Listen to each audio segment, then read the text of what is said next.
నమస్కారం. మహాలయ అమావాస్య ప్రత్యేక కార్యక్రమానికి స్వాగతం. దేవకార్యం కన్నా పితృకార్యం గొప్పది అని అంటారు. పితృదేవతలు కారుణ్యమూర్తులు, చక్కగా అనుగ్రహిస్తారు. ఉత్తరాయణ పుణ్యకాలంలో దేవతలను పూజిస్తే మనం దక్షిణాయనంలో చక్కగా పితృదేవతలను కొల్చుకోవాలి అని శాస్త్రాలు చెబుతున్నాయి. మరి భాద్రపద మాసం బహుళపక్షం అంటేనే ఈ మహాలయ పక్షాలుగా జరుపుకుంటాం. మహాలయ పక్షాలు 15 రోజులు కూడా మనం పితృదేవతలను చాలా చక్కగా స్మరించుకోవాలి, పూజించుకోవాలి అని చెప్పి పెద్దల మాట, పురాణాలు కూడా చెప్తున్నాయి. ఈ నేపథ్యంలో అమావాస్య అంటే కూడా ఏ అమావాస్య అయినా సరే పితృదేవతలకు ఎంతో ప్రీతిపాత్రం. అందున రేపు మహాలయ అమావాస్య మరింత ప్రీతిపాత్రం ఈ యొక్క పితృదేవతలకు గతించిన వారికి. మరి ఈ మహాలయ అమావాస్య నాడు పితృదేవతలకు ప్రీతిపాత్రంగా ఏం చేయవచ్చు, విధి విధానాలు ఏంటి, వారి అనుగ్రహానికి మనం ఏ విధంగా పాత్రులు అవ్వాలి, ఈ మహాలయ అమావాస్య విశిష్టత ఏంటి వంటి విషయాలు తెలియచేయడానికి మనతో పాటు స్టూడియోలో వైదిక పండితులు సిద్ధంగా ఉన్నారు. ముందుగా వారిని పరిచయం చేసుకుందాం. డాక్టర్ శంకరమంచి రామకృష్ణ శాస్త్రి గారు, శృంగేరి శారదాపీఠం ఆస్థాన సిద్ధాంతి గారు. నమస్కారం గురుగారు. నమస్కారం అమ్మా. అలాగే సంపత్ కుమార కృష్ణమాచార్య సిద్ధాంతి గారు, జిఆర్ స్వామి వారి ఆస్థాన సిద్ధాంతి గారు వారు. నమస్కారం గురుగారు. అలాగే వైదిక స్మార్త పండితులు అనిపెద్ది నరేష్ శర్మ గారు. నమస్కారం గురుగారు.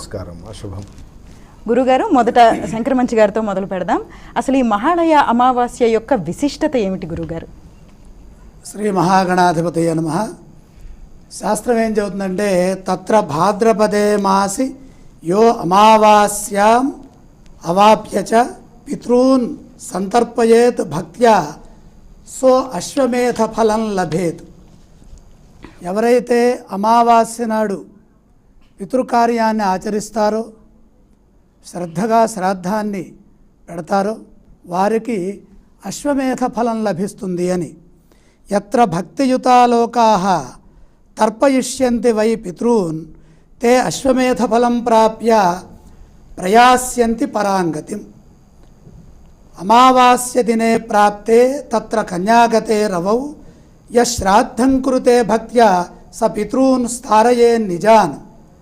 దీనికి మహాలయ అనే శబ్దం ఉన్నది. అంటే మహత్ లయ అని. మహాన్ ఆత్యంతిక లయ. ప్రపంచం అంతా కూడా సృష్టి అయిన తర్వాత, స్థితి అయిన తర్వాత ఎక్కడో ఒక చోట లీనం కావాలి. ఆ లయం కావటాన్ని మహాలయంగా చెప్పారు. అలాగే పరమాత్మ అని కూడా ఒక అర్థం ఉంది. మహాలయం అంటే గొప్ప ఆలయం, భగవంతుడు ఉండేటటువంటి స్థానం. కాబట్టి పరమాత్మ అని కూడా చెప్పారు.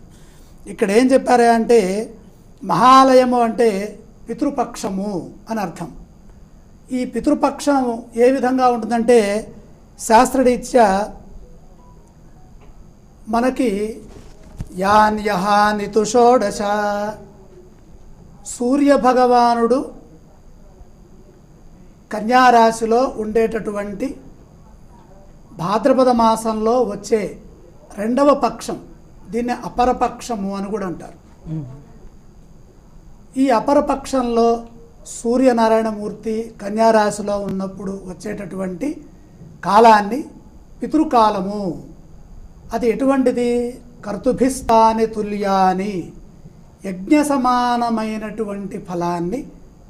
యాని తు షోడశ కర్తుభిస్తాని తుల్యాని యాని అహానితు షోడశ. ఏవైతే ఈ 16 రోజులు ఉన్నాయో, 16 రోజులు లేదా 15 రోజులు ఉంటుంది పక్షం. ఈ భాద్రపద పూర్ణిమ నాడు నుండి ఆ రోజున మధ్యాహ్నం నాడు పాడ్యమి మొదలైన, లేదా ఆ తర్వాత రోజు మధ్యాహ్నం నాడు పాడ్యమి మొదలైన, అక్కడ నుండి 16 అహస్సులు కావాలి, 16 దినాలు.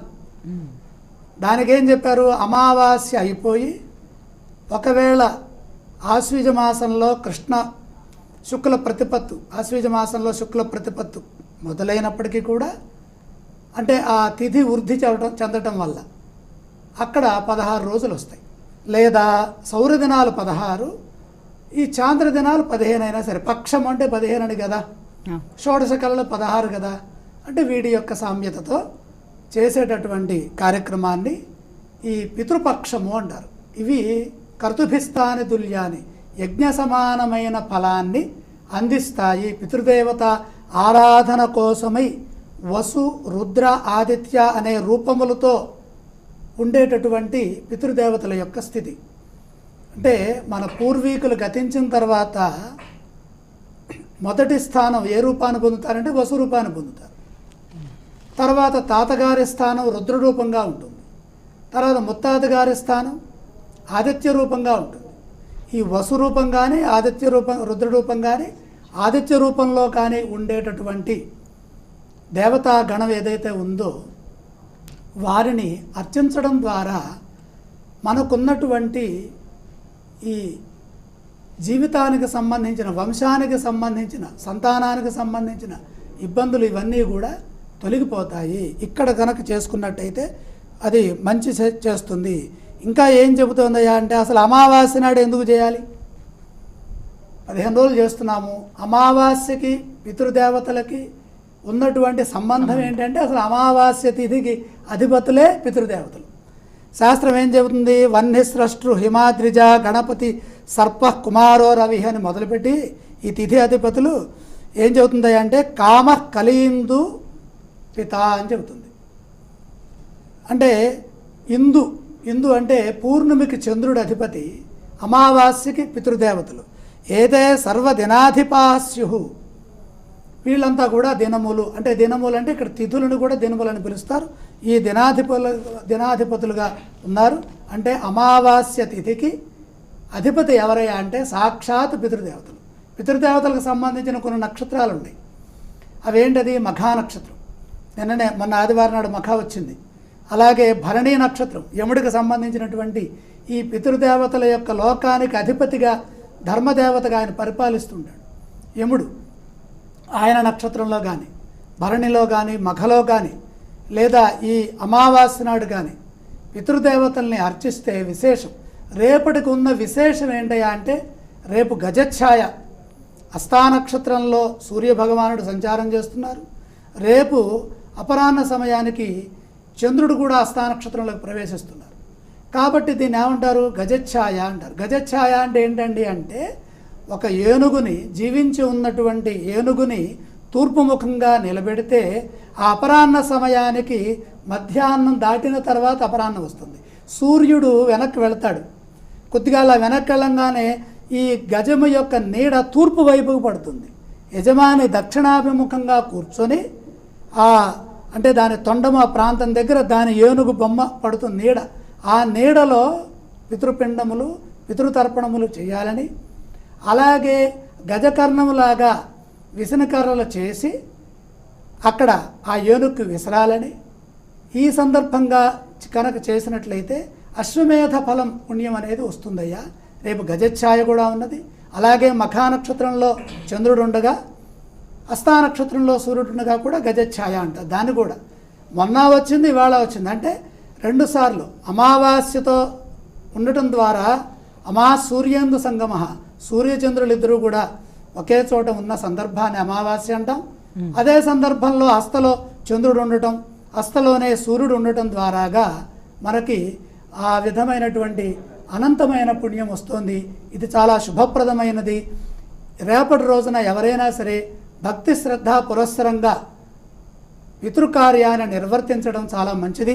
అలా చేసినట్టయితే దానికి చాలా పుణ్యం వస్తుంది. కన్యాగతే సవితరి ఆషాఢ్యాది పంచమ అపరపక్షే కర్తవ్య పితॄణాం మాతామహాదీనాం సర్వే కారుణ్యానాంచ పితॄణాం అక్షయ్య పుణ్యలోక ఫలావాప్త్యర్థం కన్యాగతే సవితరి ఆషాఢ్యాది పంచమాపరపక్షే కర్తవ్య సకృతు మహాలయాఖ్యాన్న శ్రార్థం అని సంకల్పం చెప్పి, లేదా తత్ప్రతినిధి సద్య స్థిలతర్పణం అని చెప్పేనా, లేదా ఆమశ్రార్థమైనా హిరణ్యశ్రార్థమైనా ఎవరి శక్త్యానుసారంగా వారి వర్ణాశ్రమ ధర్మాలని అనుసరించి చెయ్యాలి. ఆషాఢ్యాది పంచమాపరపక్షే, ఆషాఢం మొదలుకొని 2 పక్షాలు వస్తాయి. ఆషాఢంలో 2 పక్షాలు, శ్రావణంలో 2 పక్షాలు, అక్కడికి ఎన్ని అయినాయి? 4 అయినాయి. భాద్రపదంలో 1 పక్షం, అక్కడికి 5 అయింది. అపరపక్షే 6వ పక్షాన్ని అపరపక్షం అన్నారు. ఈ అపర సంబంధమైనటువంటి క్రియలు ఇవన్నీ వీటికి సంబంధించినటువంటి పితృ సంబంధమైన ఆరాధన అంతా కనుక చేసినట్లయితే ఆ వంశంలో మంచి జరుగుతుంది, ఇబ్బందులు ఉండవు, పితృదేవత అనుగ్రహం కలుగుతుంది, యజ్ఞం చేసిన పుణ్యఫలం లభిస్తుంది. బాగుంది గురుగారు, చక్కగా తెలియచేశారు. అలాగే కృష్ణమాచారి గారు, 365 రోజులు ఈ సంవత్సరంలో ఈ 365 రోజులు ఉండగానే మనం ఈ 15 రోజులే మహాళయ పక్షంగా ఎందుకు జరుపుకుంటాం? రేపు అమావాస్య అంటేనే పితృదేవతలకు ప్రత్యేకం తెలియజేసినట్టు గురుగారు, మరి మహాళయ అమావాస్యకి అంత ప్రత్యేకత ఎందుకు వచ్చింది? లక్ష్మీనాథ సమారంభాం నాదయామునమధ్యమాం అస్మదాచార్య పర్యంతాం వందే గురు పరంపరాం. ముందు భక్తి టీవీ ప్రేక్షకులకి, భక్తి టీవీ యాజమాన్యానికి అందరికీ కూడా మహాలయ పక్షంలో జరుగుతున్నటువంటి ఈ కార్యక్రమం సందర్భంగా పితృదేవతల యొక్క ఆశీపూర్వక అనుగ్రహం పరిపూర్ణంగా కలగాలి అని ముందు వారిని ప్రార్థిస్తూ, మహాలయం అంటేనే చాలా విశేషమైనటువంటిది. ఈ పితృపక్షములు అనేటువంటిది దేవతలకి, పితృదేవతలకి శ్రాద్ధ కర్మలు ఆచరిస్తూ ఉండేటువంటి సమయం కనుక పితృపక్షం ఇప్పుడు వారు చెప్పారు.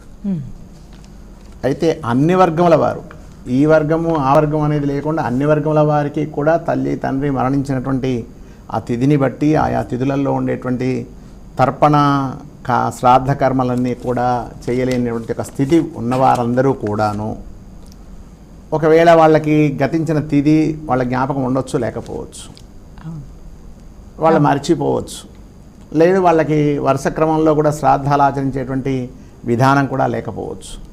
అలాంటి వారైనప్పటికీ కూడా ఈ అమావాస్య, భాద్రపద బహుళ అమావాస్య రోజున గనక ఆ తిథిని ఆచరిస్తే వారి యొక్క వంశం అంతా కూడా సంతృప్తి పొందుతుంది అనేటువంటిది ఒక ప్రమాణం. రెండవది, ఉత్తరాయణం అనేటువంటిది దేవతలకి ప్రధానమైన కాలం, దక్షిణాయనం అనేటువంటిది పితృదేవతల కాలము అని రెండు విధాలు. ఉత్తరాయణంలో అన్నీ కూడా దేవతా కార్యమైనటువంటి ఒక సంబంధమైనటువంటి ఒక ప్రతిష్టాది కార్యక్రమాలన్నీ జరిపినట్టుగానే ఈ దక్షిణాయనంలో ఆషాఢం నుండి ఈ భాద్రపదం ఉత్తరాయణం వచ్చేదాకా, అంటే పుష్యమాసం దాకా మధ్యలో ఈ 5 మాసాలలో ఉండేటువంటి 5 పక్షాలలో ఉండేటువంటి సమయంలో వర్షాలు అధికంగా కురిసి ఈ భూమి అంతా కూడా బురదగా మారిపోతుంటుంది. ఈ సమయంలో అనేక రకాల ప్రవృత్తులు ఏర్పడుతూ ఉంటాయి. ఆ ఏర్పడినటువంటి సందర్భంలో ఆ దోషములు తొలగకుండా ఈ పితృదేవులకి సంతృప్తి చేస్తే కనుక ఆ దోషములన్నీ కూడా అంటకుండా ఉంటాయని మరొక చాతుర్యం ఉంది విశేషంగా. రెండవది ఏంటంటే, భాద్రపద మాసం అనేటువంటిది చాలా విశేషమైనటువంటి మాసం. ఏం చెప్తారు ఇక్కడ అంటే, ఆషాఢీం అవధీంకృత్వ పంచమం పక్షమాశ్రితాః కాంక్షంతి పితరక్లిష్ట అన్నమప్యన్వహం జలం అంటారు. ఆషాఢమాసములో 2వ పక్షము మొదలు 5వ పక్షము అంటే ఆషాఢశుద్ధ పూర్ణిమ నుంచి ప్రారంభమై, ఆషాఢశుద్ధ పూర్ణిమ అంటే ఆషాఢ బహుళము, శ్రావణ శుద్ధము, శ్రావణ బహుళము, భాద్రపద శుద్ధము, భాద్రపద బహుళము 5వ పక్షం అవుతుంది. అట్లా ఏర్పడినటువంటి సమయంలో ఈ పితరులు చాలా కష్టపడుతూ అన్నోదకాలు కాంక్షిస్తారు అని ఒక ప్రమాణం అన్నమాట. అలాంటి సమయంలో ఈ మహాలయంలో ప్రతిదినము శ్రాద్ధకర్మను ఆచరించాలి అనేటువంటిది ఒక నియమం. దీనికి మనకి హేమాద్రి అనేటువంటి ఒక గ్రంథంలో కన్యాగతే సవితరి యాని అహాని చ షోడశ క్రతువిస్తాని తుల్యాని దేవో నారాయణో అరిహి అంటారనమాట. అంటే సూర్యుడు కన్యారాశి గతుడైనప్పుడు 16 దినములు, అంటే భాద్రపద శుద్ధ పూర్ణిమ మొదలుపెట్టి ఆశ్వయుజ శుద్ధ పాడ్యమి వరకు యజ్ఞ దినములు అని పేరు. దీనికి పితృయజ్ఞ దినములు అని పేరు. అది దేవతా యజ్ఞాలు ఎట్లాగైతే ఆచరిస్తారో అట్లాగా పితృయజ్ఞాలు కూడా ఆచరిస్తారు. కనుక ఈ 15-16 రోజులు కూడా అతి పవిత్రములైనటువంటి రోజులు. దీనికి ఈ 15-16 రోజులు ఉండేటువంటి ఈ పక్షములకి నారాయణుడు అధిపతి ముఖ్యంగా. అంటే ఈ మహాలయ పక్షం దినే దినే గయాతుల్యం అని అంటారు. దినే దినే గయాతుల్యం అంటే ప్రతిదినము కూడా ఒక దినము, అందులో ప్రతిదినం చేసినా ఒక దినం చేసినా శ్రాద్ధం అనేటువంటిది తప్పనిసరిగా చేయాలి. అట్లా చేసినట్టయితే ఈ పితరులు సంవత్సరం వరకు సంతృప్తులు అవుతారు అని,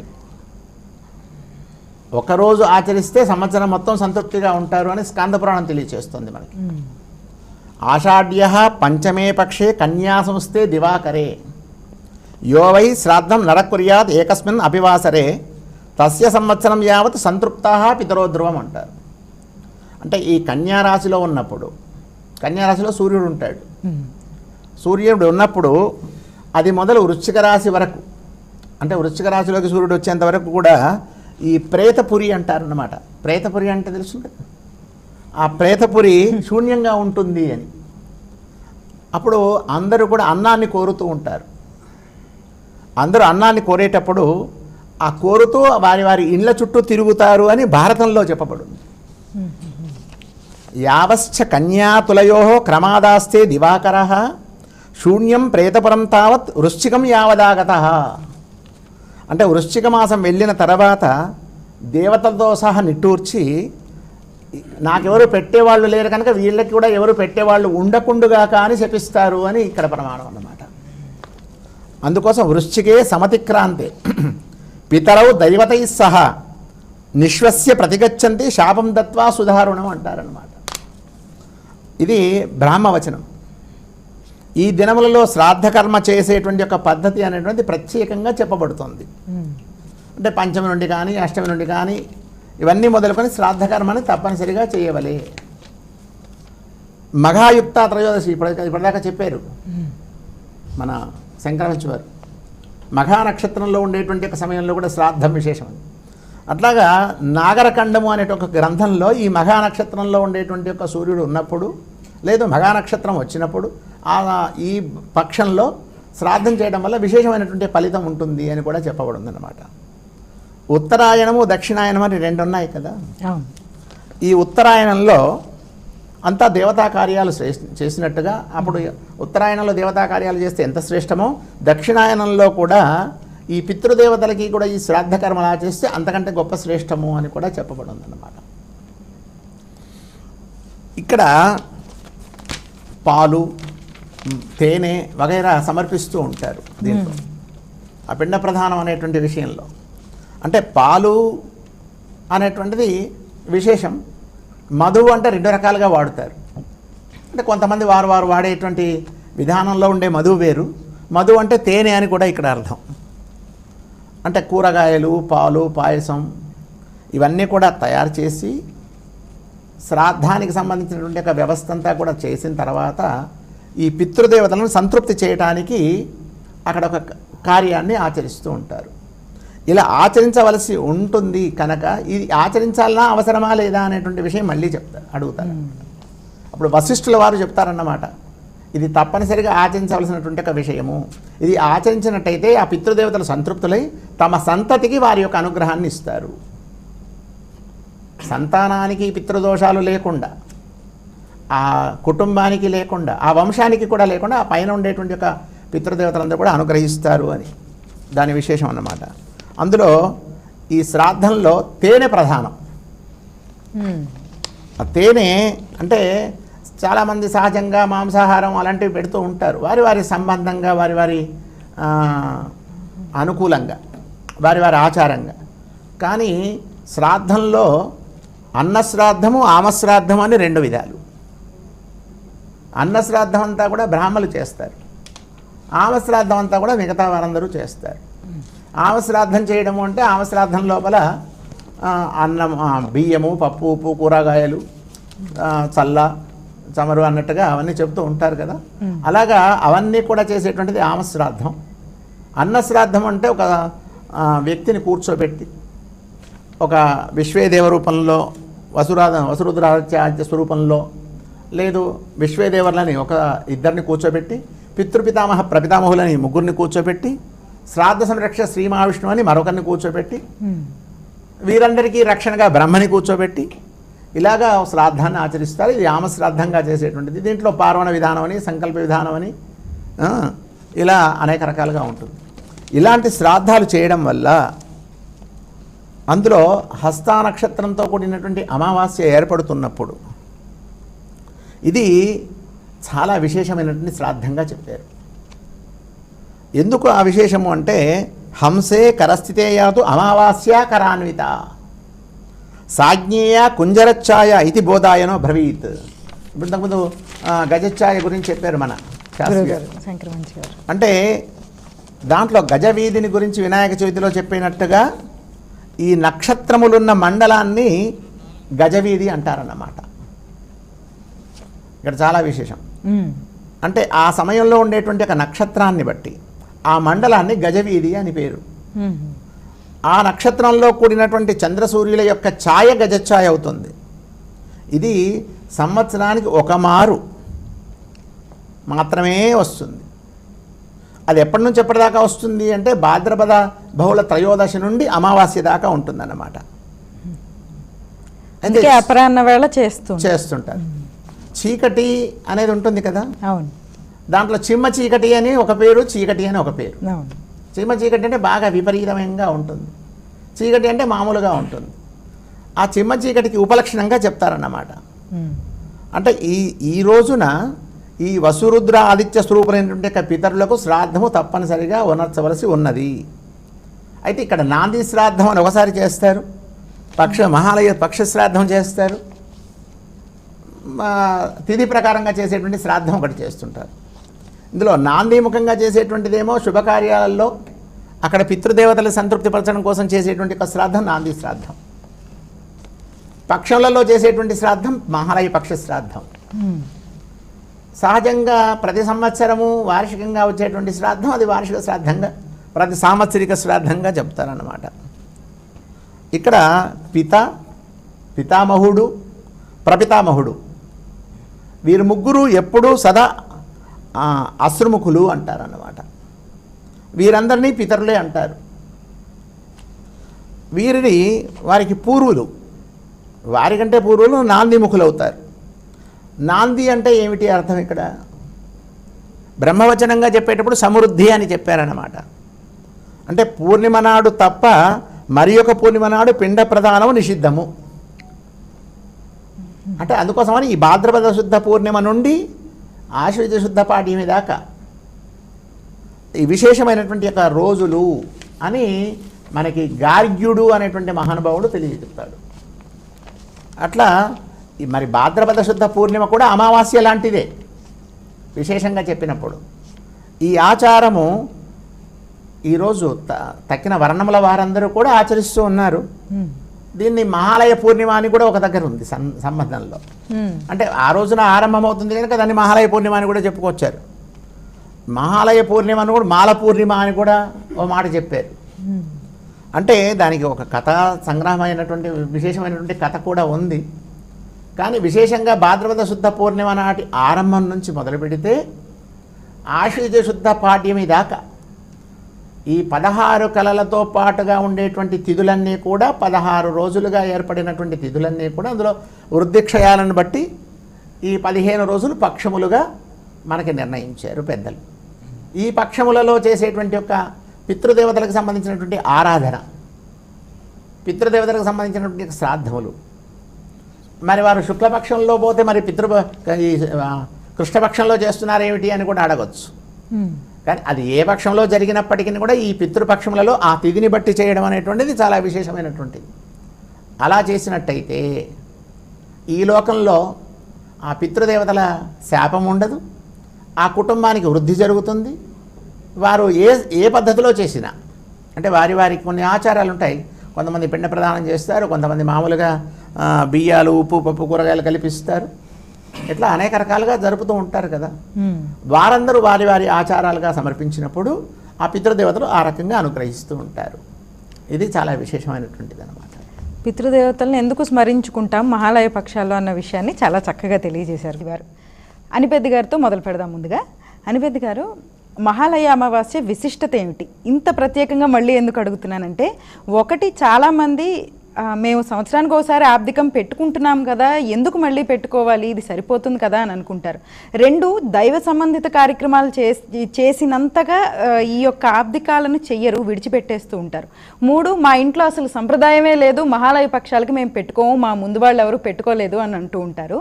కాబట్టి దీని యొక్క విశిష్టత ఒక్కసారి ప్రేక్షకులకు తెలియజేస్తారు గురుగారు. గురుం గురుతరంగమ్యం గురుగమ్యం గుణాకరం వందే గురుతమం దేవం దేవవంద్య పదాంబుజం. అస్మశ్రీ గురుచరణాలవిందాభ్యాం నమో నమః. పితృపక్షాల గురించి మన ఈ యొక్క సమావేశం. పితృదేవతలు అనేటువంటి వారు దేవతల కంటే కూడా విశేషమైనటువంటి శక్తివంతులు కలిగినటువంటి వాడు.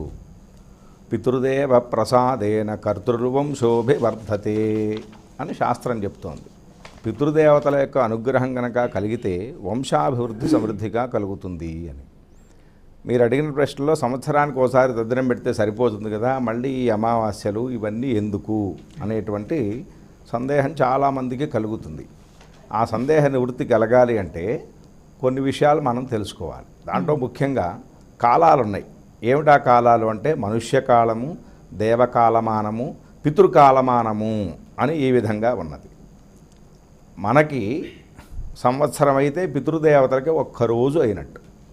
అంటే మన సంవత్సరంలో ఒకరోజు ఆబ్దీకం వాళ్ళ గురించి ఏదైనా పిండ ప్రదానాలు భోజనం ఏదైనా పెట్టామంటే ఈ శ్రాద్ధకర్మ చేశాము అంటే వాళ్ళకి సంవత్సరంలో ఒక్కరోజు భోజనం పెట్టినట్టు.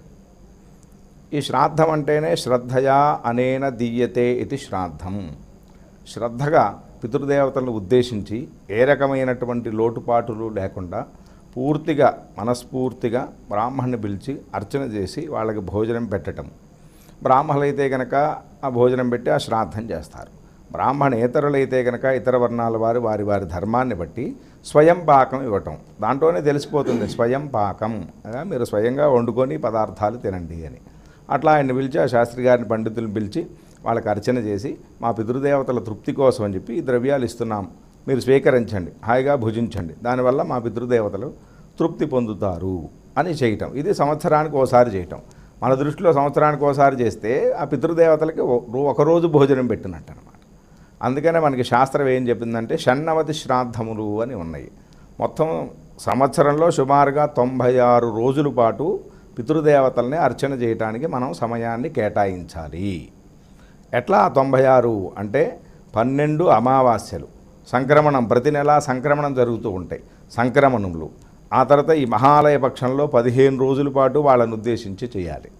ఎందుకు ఈ మహాలయ పక్షాలకి ఇంత విశిష్టత, 15 రోజుల పాటు దేనికి ఎందుకు ఇంత దీని విలువ వచ్చింది అంటే శాస్త్రం ఏమి చెప్పింది అంటే ఈ పితృపక్షాలు ప్రారంభం అవ్వగానే భాద్రపద అపరపక్షం ప్రారంభం అవ్వగానే కన్యారాశిలోకి సూర్యుడు ప్రవేశించగానే యమపురంలో యమధర్మరాజు గారు పితృదేవతల్ని అక్కడి నుంచి పంపించేసేస్తాడట. యమపురం అంతా ఖాళీగా ఉంటుంది, శూన్యం ప్రేతపురం. అక్కడ ఎవరు ఉండరు పితృదేవతలు, అందరినీ కిందకి పంపించేస్తారు. అయినా మీరు మీ పుత్రాదులకి జన్మనిచ్చారు కదా, మీకు ఆహారం కావాలంటే వాళ్ళు ఇవ్వాల్సి ఉంటుంది, కాబట్టి వాళ్ళు ఏమైనా ఇస్తారేమో అని చెప్పి పితృదేవతల్ని ఆ యొక్క యమధర్మరాజు గారు పంపిస్తారు. అందుకనే ఈ 15 రోజుల పాటు మనం నిత్యంగా శ్రాద్ధం చేస్తూ ఉండాలి. ఈ 15 రోజుల పాటు చేయటం తిస్రోష్టకములు అని వస్తాయి మాఘమాసంలో, అటువంటి రోజుల్లో. మొత్తం మీద ఏతావాత 96 రోజులు పితృదేవతలకి శ్రాద్ధం చేయాలి. అంటే 96 రోజులు పితృదేవతలకి శ్రాద్ధం చేసి ఒక రోజున ఆబ్దీకం పెట్టాము అంటే మనం ఎట్లా అయితే మధ్యాహ్నం భోజనం చేస్తాం, పొద్దున్నే లేవగానే టీ తాగుతాం, కాఫీ తాగుతాం, ఇంకొక ఆయన బ్లాక్ టీ అంటాడు, ఇంకొక ఆయన ఇంకోటి అంటాడు, ఏదో రకరకాల పానీయాలు తీసుకుంటూ ఉంటారు. అవన్నీ కూడా ఈ శ్రాద్ధాల్లో అన్ని అన్న శ్రాద్ధాలు లేవు. ఆ తర్పణం చేయటం, స్వయం పాకం ఇవ్వటం, లేదా హిరణ్య శ్రాద్ధాలని బంగారం పెట్టి చేయటం, దానికి బదులుగా దక్షిణ పెట్టి చేయటం. బంగారం పితృదేవతలు కనుక బంగారం ఇస్తే వాడికి అనంతమైనటువంటి అక్షయమైనటువంటి పుణ్యం కలుగుతుంది. మనం ఎంత ఇచ్చామో దానికి 2 3 చేసి ఇచ్చేటువంటి శక్తి పితృదేవతలకు ఉంది. కాబట్టి బంగారము వెండి అనేది పితృదేవతలు తరించడానికి చాలా ఉత్తమమైనటువంటి సాధనాలవి. కాబట్టి ఆ బంగారం హిరణ్య శ్రాద్ధం చేయటం, ఇది కొన్నిటికి అన్నశ్రాద్ధం చేయటం. ఇవి లేకపోతే స్వయం పాకం, ఇతర వర్ణముల వాళ్ళు స్వయం పాకం ఇచ్చి అట్లా చేయటం. అంటే ఈ 96 చేసామంటే 96 రోజుల పాటు పితృదేవతలను ఉద్దేశించి మనం సమయం కేటాయించి వాళ్ళని అర్చన చేశాము అంటే ఒకరోజు భోజనం పెట్టి పొద్దున్నే టీ కాఫీలు ఇచ్చి మధ్యాహ్నం ఇంకొక పలహారం ఇచ్చి బ్రేక్ఫాస్ట్ అంటాంగా అటువంటివి ఇచ్చి మళ్ళీ సాయంకాలం స్నాక్స్ ఇచ్చి మళ్ళీ రాత్రికి డిన్నరో బొన్నరో ఏదో చెప్తూ ఉంటాం. అట్లా ఇన్ని పదార్థాలు పెడితే వాళ్ళు చాలా తేలిగ్గా ఆనందంగా ఉంటారు. ఎందుకంటే పితృదేవతలు అనేటువంటి వాళ్ళకి ఆకలి దప్పికలతో ఎక్కువగా ఉంటారట వాళ్ళు. ఆ ఆకలి దప్పికలతో ఉన్నటువంటి పితృదేవతలు చాలా సిగ్గుతో ఉంటారట. హ్లీకాహి పితరహ అని వేదం చెప్తోంది. వాళ్ళు చాలా సిగ్గుపడుతూ ఉంటారట. ఎందుకు అంటే ఈ శ్రాద్ధ కర్మలు చేసేటప్పుడు ఇందాకనే మనం చెప్పాక శ్రద్ధగా చేయవలసిందని, ఆ శ్రద్ధ లోపించి చేసేటువంటి కర్త కానీ, అతని భార్య అంటే కోడలు కానీ, లేకపోతే ఇంకెవరైనా సరే ఆ ఇంట్లో అబ్బా ఏమిటి తద్దినాలు ఇవన్నీ ఏంటి, మాకు ఈ మడిగట్లు కట్టుకోవటం ఇవి చేసుకోవటం, ఇంతకన్నా డబ్బులు ఖర్చు పెట్టడం, అది కూడా ఉందో ఒక విభాగం. ఆ సెక్షన్ వాళ్ళు కూడా ఉంటారు కదా. ఏమిటి ఇవి అనుకుంటే వాళ్ళు పితృదేవతలు అనేటువంటి వాళ్ళు చాలా కిన్నులు అయిపోతారట.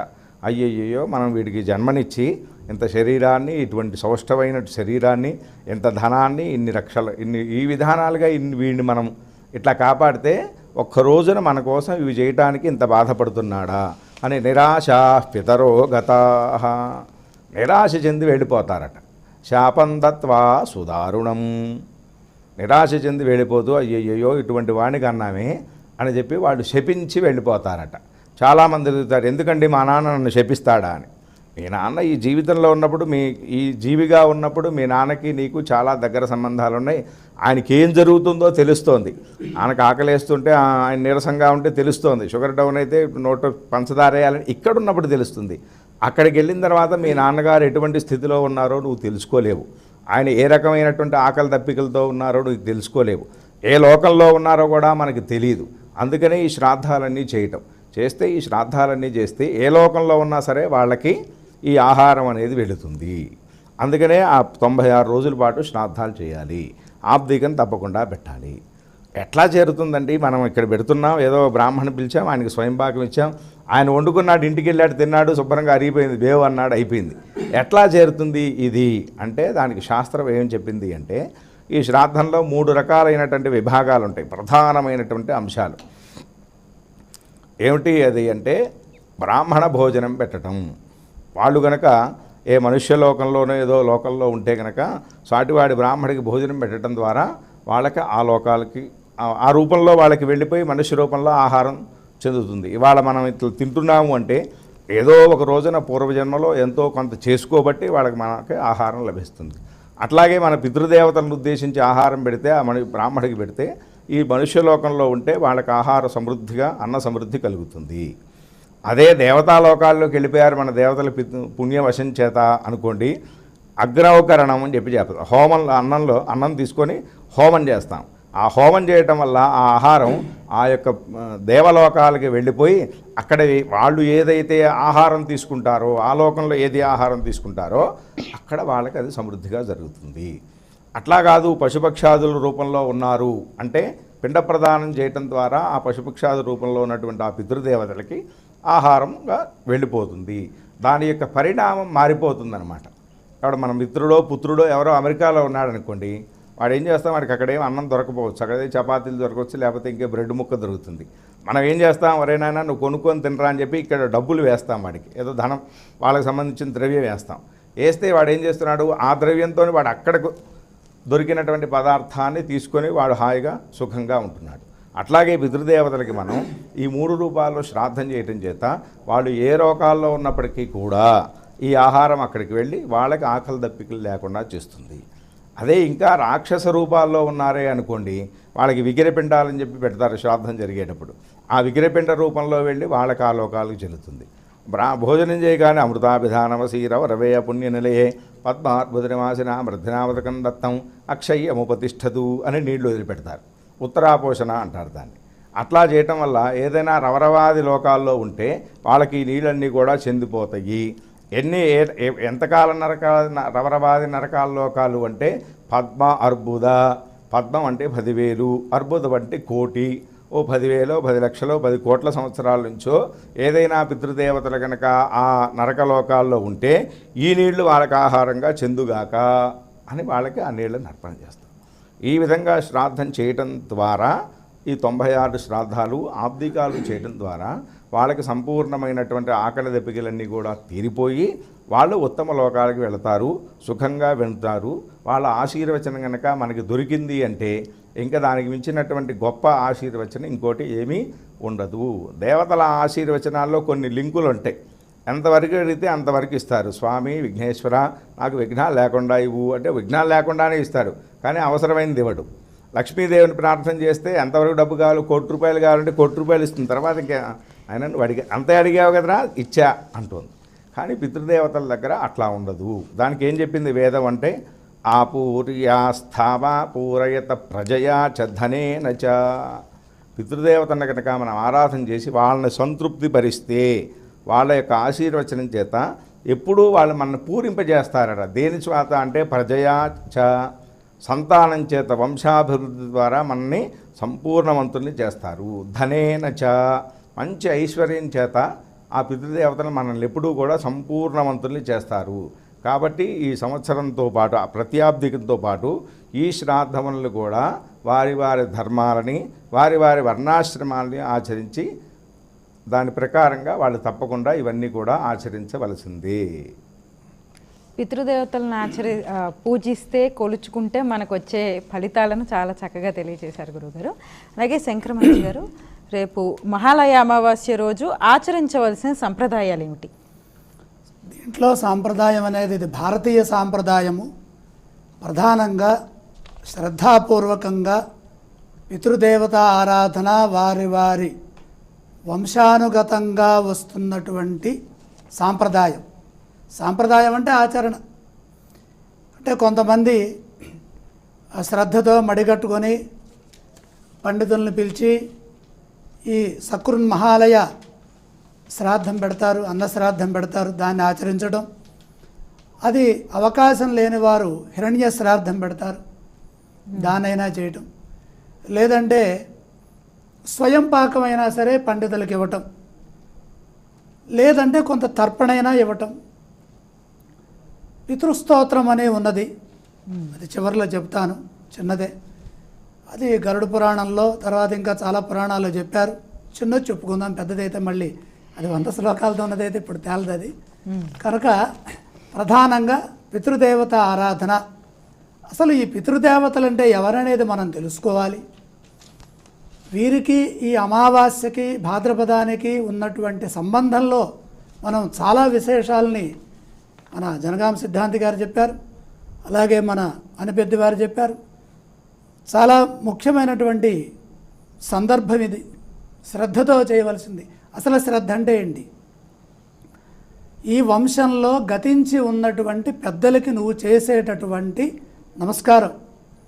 పితరో నమస్య దేవా యజ్ఞయ అంటుంది. పితృదేవతలకి ఏంటి? మనుష్య వా ఈడేన్యా అంటుంది వేదం. మనుష్యుల దగ్గరకు వచ్చినప్పుడు స్తుతి చేయాలట, పొగడాలట. వాళ్ళు అప్పుడు నమస్కారం అంటే వాళ్ళు తృప్తి పడరు. పితృదేవతలకి పితరో నమస్య, వాళ్ళకి నమస్కారం చేస్తే తృప్తి పొందుతారు. దేవా యజ్ఞయ, దేవతలకి యజ్ఞం ద్వారానే తృప్తి లభిస్తుంది. ఎందుకని? దేవతలకు మనం పెట్టే నైవేద్యాలు వాళ్ళు తినరు.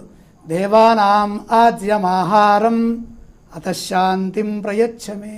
దేవతలకు ఆజ్యమే అక్కడ ఆహారం. కాబట్టి ఆజ్యాన్ని స్వయంగా మనం పెట్టి స్వామి ప్రణాయ స్వహ పానాయ స్వహ అనడం లేదు. యజ్ఞహోత్రం పెట్టి అగ్నిలో మంత్రపూర్వకంగా ఏ దేవత అయితే ఉంటుందో ఆ దేవతకి ఇవ్వాలి. అగ్నయే స్వాహ ఇంద్రాయ స్వాహ అని ఏదైతే ఉంటుందో దాన్ని ఇవ్వటం అనేది అలా ఉంటుంది. ఈ ఆచార సాంప్రదాయాల్లో ప్రధానంగా మనం చేయవలసింది ఏమిటి? రేపు ఏం చేయాలి అంటే పితరో నమస్య, చక్కగా స్నానం చేసి మంచి వస్త్రాలు కట్టుకొని, ఆరోగ్యవంతులైతే ఆ తడి బట్టలే కాస్త పిండి ఆర్ద్ర వస్త్రములు అంటారు, అవి కట్టుకొని ఆ పితృదేవత ఆరాధన చేసుకోవాలి. తర్పణాలు ఇవ్వాలి, పండితులను పిలిచి. కనీసం ఆ గతించి ఉన్నటువంటి వర్గం ఉంటుంది, పితృవర్గము, మాతృవర్గము, మాతామహవర్గము, వాళ్ళ వర్గాల్లో ఉన్నటువంటి గతించి ఎవరైతే గతించారో వాళ్ళందరికీ కూడా ఇవ్వటము, తర్పణాలు ఇచ్చి నమస్కారం చేయటం, వీలైతే వికిరిపిండం పెట్టడం. ఈ విధంగా దక్షిణముఖంగా కూర్చొని ఓపుకుంటే ఎడంకాలం మడిచి ఇవన్నీ కూడా చేయాలి. పండితులు చెబితే వాళ్ళు చేయిస్తారు. దీనంతా భక్తి టీవీ ద్వారా మనం తెలుసుకొని ఆచరించడం, స్మరించడం. అసలు ఇది చేస్తే ఏం ఫలితం వస్తుంది? శాస్త్రాల్లో ఏమున్నది అంటే అనంతా తాదృశీ తృప్తి అమావాస్యా మహాలయాత్ అమావాస్య మహాపుణ్య పితృదేవ నమస్కృత. ఈ భాద్రపద మహాలయ అమావాస్య నాడు పితృదేవతల్ని స్మరించి నమస్కారం చేయటం ద్వారానే వాళ్ళు తృప్తి చెందుతారు. అంటే విష్ణు సహస్రనామం చదవకుండా శ్రీరామరామ చదివేసేసి కూర్చుంటానండి రోజు, నాకు అవసరం లేదు విష్ణు సహస్రనామం అన్నట్టుగా కాదు. ఎక్కడికక్కడికే పుణ్యము. అది చేయలేని వాళ్ళు ఇది చేయాలి, కానీ ఇది చేశాం కాబట్టి అది అవసరం లేదంటే మనం ప్రాణాహుతులు ప్రాణాయస్వాహ అనుకుంటే భోజనం చేసిన ఫలితం రాదు, మొత్తం తినాలి మనం. అయితే ముందు మాత్రం మన వల్ల పంచాహుతులు వేసుకుంటాం, అక్కడితో ఆగం కదా. అలాగే ఎవరికి తగినట్టుగా వాళ్ళు చేయాలి. ఇలా చేస్తే అట్టి అనంతమైన అట్టి తృప్తి అమావాస్య మహాలయం వల్ల లభిస్తుంది. పితృదేవతలను నమస్కారం చేస్తే ఆ అమావాస్య అనంతమైన పుణ్యాన్ని ఇస్తుంది. అంతేకాదు శాంతా హ్యేషాతు పరమా శివస్య మహాప్రియ తస్యా మహాలయే శ్రాద్ధే భోజయేద్ వేదవిత్తమాన్. వేద పండితులకి అవసరమైనటువంటి భోజన ద్రవ్యాలు కానీ, భోజనం పెట్టే అవకాశం కానీ, తద్దక్షిణ కానీ, వస్త్రములు కానీ ఏదైనా ఇస్తే అది పుణ్యప్రదము, పరమ శాంతమైనది, శివునికి మహా ఇష్టమైనది. ఆ మహాలయమందు శ్రాద్ధము వేదవేత్తలైన వాళ్ళకి విత్తపూర్వకంగా చేస్తే మంచిది. తేన తృప్తి పితॄణాం స్యాత్ అనంత తుష్యతే శివ. బ్రహ్మహత్యాదయ పంచపాతకా నాశమాప్నుయు. మీకు పుణ్యం వస్తుందో లేదో దేవుడు ఎరుగు. ఈ చేసిన పాపాలు ఉంటాయి, అవన్నీ పోతాయిట. ముందు మనకు రావసరలా, ఉన్నవన్నీ మాఫీ అయితే చాలు. రుణమాఫీ పథకంలాగా బ్రహ్మహత్యాదయ. అందువల్ల పితరులకు అనంతమైన తృప్తి లభిస్తుంది. పితృతృప్తి కలిగితే ఏంటి ఇంకా. అలాగే శివుడు ఆనందిస్తాడు. బ్రహ్మహత్యాది పంచమహాపాతకములను తొలగింపజేస్తాడు, నశిస్తాయి. అంతేకాదు అమావాస్య దినే ఏన కృతం శ్రాద్ధం మహాలయం ప్రత్యక్ బ్రహ్మైకతాం జ్ఞాత్వా సాయుధ్యం యాత్యసంశయ. బ్రహ్మలోక మోక్షము అంటే బ్రహ్మలోక గతి కూడా వస్తుంది, సంశయం లేదు. అమావాస్య దినే ఏన కృతం శ్రాద్ధం. ఎవరైతే ఆ రోజున ఈ కార్యక్రమాన్ని చేస్తారో. ఎందుకయ్యా ఇదంతా చెబుతున్నారు అంటే ఇక్కడ ఇంకొకటి ఉంది. మనం ఏదో ఒక మంచి కార్యక్రమాలు చేసేప్పుడు చాలా ఆనందంగా, హుషారుగా, ఉత్సాహంగా ఉంటాం. ఇక్కడ చెబుతున్నారు భాద్రపదే మాసి ప్రాప్తే భాద్రపదే ప్రాప్తే నృత్యంతి పితృదేవతా. భాద్రపద మాసం వస్తోంది అనగానే ఈ వంశానికి అంటే ఈ డిఎన్ఏని ఇచ్చినటువంటి ఎవరైతే ఉన్నారో దేవతలు, మనకి ఈ దేహాన్ని ప్రసాదించినటువంటి వాళ్ళు ఎవరైతే గతించి ఉన్నారో, వసు రుద్ర ఆదిత్య రూపాలలో ఉన్నారో వాళ్ళందరూ కూడా నృత్యంతి పితృదేవతా. ఆనందంలో నాట్యం చేస్తూ ఉంటారు. ఎందుకుట? అస్మాన్ ఉద్దిశ్య మత్పుత్ర భోజయేయు ద్విజోత్తమాను తేన నరకక్లేశో న భవిష్యతి దారుణ. అక్కడ ఏం చెబుతున్నారయ్యా అంటే తే స నహ నరకక్లేశ అంటే మమ్మల్ని ఉద్దేశించి మా పుత్రులు బ్రాహ్మణోత్తముల కొరకు చేసేటటువంటి ఈ పితృకార్యం ఏదైతే ఉందో దానివల్ల మాకు అనేక జన్మలలో ఏర్పడినటువంటి పాపములు ఏవైతే ఉన్నాయో ఆ పాపములని దారుణమైనవి, అవి నరకక్లేశాన్ని కలిగిస్తాయి. ఆ నరకక్లేశ దోషాన్ని నుండి రక్షిస్తాయి. అంతేకాదు స్వర్గలోకే స్యాత్ యావదాచంద్రతారకం మాసి భాద్రపదే ప్రాప్తే పితృణాం తృప్తిదాయిని. ఈ సూర్యచంద్రులు నక్షత్రాలు, ఈ చంద్రుడు నక్షత్రాలు ఉన్నంత వరకు స్వర్గలోక వాసం కలుగుతుంది. నరకలోక విముక్తి, స్వర్గలోక ప్రాప్తి. అంటే తనకి తానుగా చేయలేని పని తన జీవితాన్ని పంచుకొని ప్రజాతంత్రం మా వ్యవచ్ఛేత్సి అని చెప్పిన విధంగా ఇక్కడ వివాహం చెబుతాడు. వివాహం ఎందుకయ్యా అంటే ధర్మ ప్రజా సంపత్త్యర్థం స్త్రియముద్వహే. ధర్మ మార్గంలో ప్రజా సంపత్తిని ఎందుకు పొందాలి అంటే ఇదిగో ఈ కార్యక్రమాలు చేయాలి. ఎందుకు చేయాలయ్యా ఈ కార్యక్రమాలు అంటే అనేక జాతక దోషాలు ఉంటాయి. ఈ జాతక దోషాలు, గ్రహ దోషాలు పురాణాలు 3 రకాలుగా వివరించినాయి. సింపుల్గా నేను చెప్పేస్తాను. ఆ 3 ఏంటయ్యా అంటే ప్రారబ్ధ కర్మ అని ఒకటి ఉంటుంది. పురాకృతం లబ్ధం, అది అనేక జన్మ సంచితముల నుండి వస్తూ ఉంటుంది, అనేక జన్మల నుండి. అది పోదుట, అది ఎట్టి పరిస్థితుల్లో పోదు, అది వస్తూనే ఉంటుంది. ఇంకోటి ఏంటి, గత జన్మ పుణ్యం ఉంటుంది. గత జన్మ పుణ్య పాపాలు, దాని పేరు సంచితము అంటారు. ఇప్పుడు చేసుకునే పాపాలు ఆగామి పుణ్యపాపాలు. వీటిని తొలగించుకోవటానికి ఈ పిల్లలు కనుక చేస్తే ఏమవుతుంది, అత్యుత్కటై పుణ్యపాపై ఇహైవ ఫలమశ్నుతే. అతి ఉత్కృష్టమైనటువంటి పుణ్యపాపాలను గనక చేసినట్లయితే, పుణ్యములు గనక చేస్తే, ఇహైవ ఇప్పుడే వెంటనే ఇక్కడే ఫలం అశ్నుతే పొందుతావు. అదే పాపం చేస్తే అది కూడా ఇక్కడే వస్తుంది, ఆగామి పాపం కాదు. ఇది ఏంటి, ప్రారబ్ధ కర్మనే సడలిస్తుంది. ఈ నరకం యాంతి అన్నాడు కదా, అక్కడి నుంచి స్వర్గం యాంతి, ఆ నరకం నుంచి స్వర్గానికి వెళ్ళాలి, బ్రహ్మ సాయుధ్యం పొందాలి. ఇవన్నీ కూడా దేనికి చెబుతున్నాడు అంటే, అతను చేసుకోలేని కర్మలు, తను జీవించి ఉండగా మంచిని చేయలేకపోయినా, గోదానం చేసుకోకపోయినా, గవామంగేష తిష్టంటి భవనాన్ని చతుర్దశ అని చెప్పినట్టుగా అవి చేయలేకపోయినా, కనీసం ఆవుకి నమస్కారం చేయకపోయినా, అన్నం పెట్టకపోయినా, ఇంట్లో ఉన్న పెద్దవాళ్ళకి అన్నం పెట్టకపోయినా, వీళ్ళందరినీ తిట్టినా, మనకు చెబుతాడు ఇంకొక రౌండ్లో చెప్తాను. అది ఏంటయ్యా అంటే, అసలు పితృశాపాలు ఎలా ఉంటాయి, అందులో భార్యాశాపం ఉంది. పితృశాపాలు, భార్యాశాపం పెట్టవేంటండి, ఎలా ఉంటుంది, వాటి వల్ల ఏమొస్తుంది, ఇటువంటివన్నీ కూడా పోవాలి అంటే ఇక్కడ ఈ శాపాలు, దోషాలు, పాపాలు, నరకాలు, ఈ పంచమహాపాతకాలు వగైరాలు అన్నీ కూడా ఒక్కసారి చేసిన పుణ్యం అన్నారు. అవకాశం ఉన్నంత వరకు జీవించి ఉన్నాము, మళ్ళీ భాద్రపద మాసం వచ్చింది, మళ్ళీ చేయాల్సిందే. అంతే, నిన్న తిన్నాం అయిపోయింది, మళ్ళీ వాళ్ళు లేచి వాళ్ళు సూర్యోదయం, మళ్ళీ వాళ్ళు మొదలు. ఈ విధంగా ఈ కర్తభిస్థాన తుల్యాని అని చెప్పినటువంటి మార్గంలో ఇందాక సిద్ధాంతి గారు చెప్పారు మనకి, చిన్నజీర స్వామి వారు, ఇదంతా కూడా నారాయణ ప్రయమయ, నారాయణ పరంగా ఉన్నది, విష్ణుమయం జగత్, సర్వం విష్ణుమయం జగత్. ఎంది తిథి, వారము, నక్షత్రము, యోగంచ కరణశ్చైవ సర్వం విష్ణుమయం జగత్. యోగకరణాలు కూడా నిత్యము విష్ణుమయమే, తిథి, వార, నక్షత్ర యోగకరణాలన్నీ కూడా విష్ణుమయమే. ఆ విష్ణుమయంలో ఇలాంటి పుణ్యం మనకి రాదు అని తెలుసుకోవటమే మానసికంగా మనకి ఆ పాపాలు తొలగి చేయడానికి అవకాశం లభిస్తుంది. సద్వినియోగం చేయండి, ఎంత అవకాశం ఉంటే అంత చేయండి. కనీసం చెప్పాడు వస్త్రదానమైనా చేయమన్నాడు. ఎందుకంటే వస్త్రవిహీనం, వస్త్రం లేకుండా కనుక ఆబ్దీకం చేస్తే ఆ ఫలం లేదని చెప్తారు. నిష్ఫలం, వస్త్రవిహీనం శ్రాద్ధం నిష్ఫలం. కాబట్టి వస్త్రంతోనైనా సరే కనీసం వస్త్రమన్నా ఇచ్చి పండితులకు దండం పెట్టాలి. ఎంత అవకాశం వస్తే అంత చేస్తే ఉత్తమోత్తమం. వచ్చిన పాపాలన్నీ కూడా తొలగిపోయి పితృకర్మలు చేయడం వల్ల చక్కగా ఉంటారు. బాగుంది గురుగారు. కాలర్ వెయిటింగ్లో ఉన్నారు, కాలర్తో మాట్లాడదాం. కృష్ణమాచారి గారు, హలో హలో హలో హలో, నమస్తే అండి, మీ పేరు, ఎక్కడి నుంచి మాట్లాడుతున్నారు?